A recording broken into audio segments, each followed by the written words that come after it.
This isn't just about TikTok avoiding a ban. For years, TikTok was considered the most likely app to disappear from the US market. Lawmakers warned about data access, national security, and foreign control. And then, quietly, everything changed. TikTok didn't just survive, it adapted in a way that could reshape how tech companies deal with governments from now on.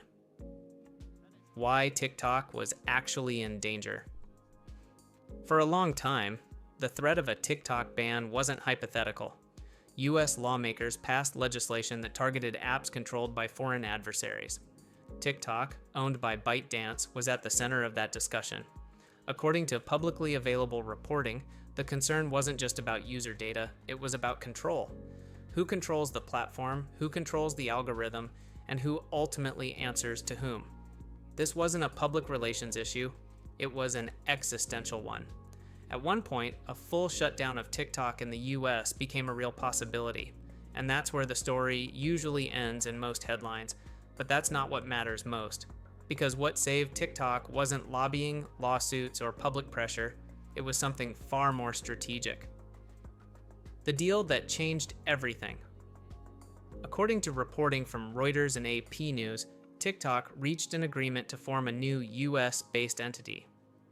This entity would be majority owned by American and allied investors, including companies already embedded in US tech infrastructure, data handling, operational oversight, infrastructure.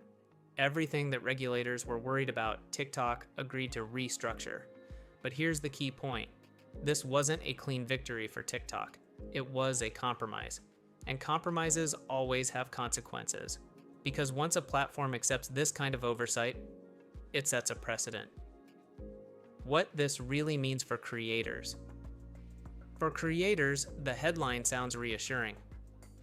TikTok stays online, audiences stay intact, monetization continues.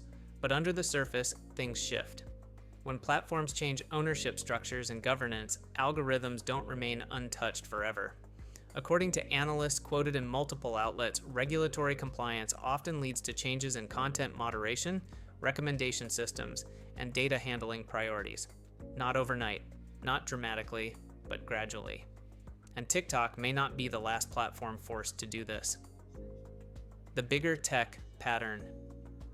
This isn't just a TikTok story, it's a blueprint. Governments are no longer banning platforms outright. They're forcing them to change how they operate. This model, restructure, localize control, accept oversight, could become the future for global tech companies. And that changes how innovation, competition, and digital freedom evolve. Why this matters more than you think, TikTok didn't escape regulation. It adapted to it. And in doing so, it showed other platforms what survival looks like in a world where governments are no longer passive observers. The question now isn't whether regulation is coming, it's how much platforms are willing to change to stay alive. Why this deal was inevitable.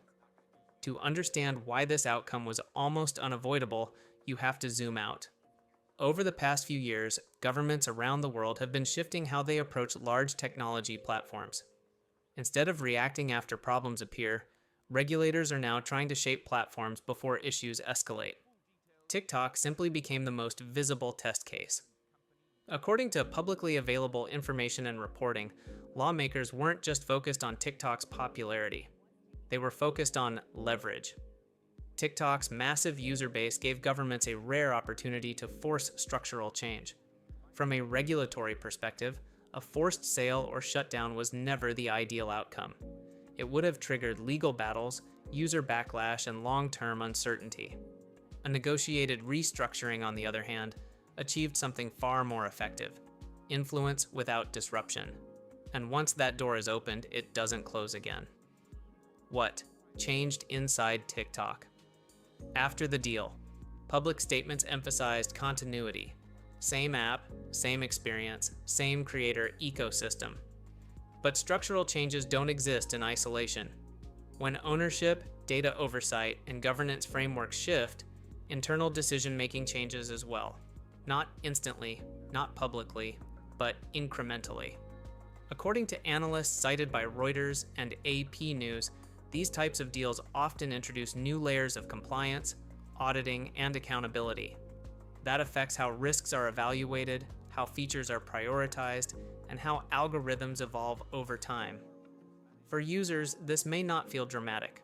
For the company, it fundamentally alters how decisions are made.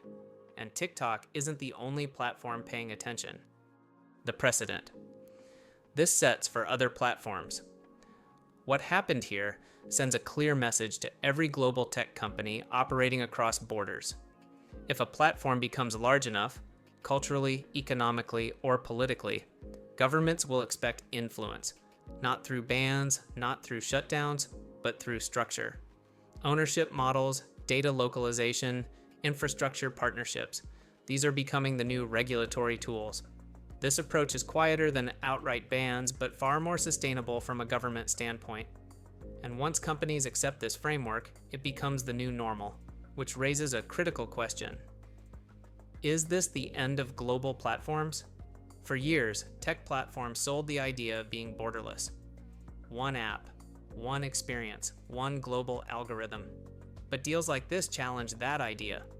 If platforms must adapt differently for each region, different governance, different oversight, different compliance rules, the concept of a single global platform starts to fragment. TikTok's US restructuring may represent the early stages of a more regionalized internet, not necessarily less innovative, but far more regulated. Why creators should pay attention. Most creators won't notice immediate changes. Views won't disappear, monetization won't collapse overnight, but structural shifts often influence platforms slowly, shaping what is promoted, what is monetized, and what is considered safe or risky content. Understanding these changes matters because creators depend on platforms not just for reach but for stability. When the rules change at the top, the effects eventually flow downward. And this is where the story becomes bigger than TikTok.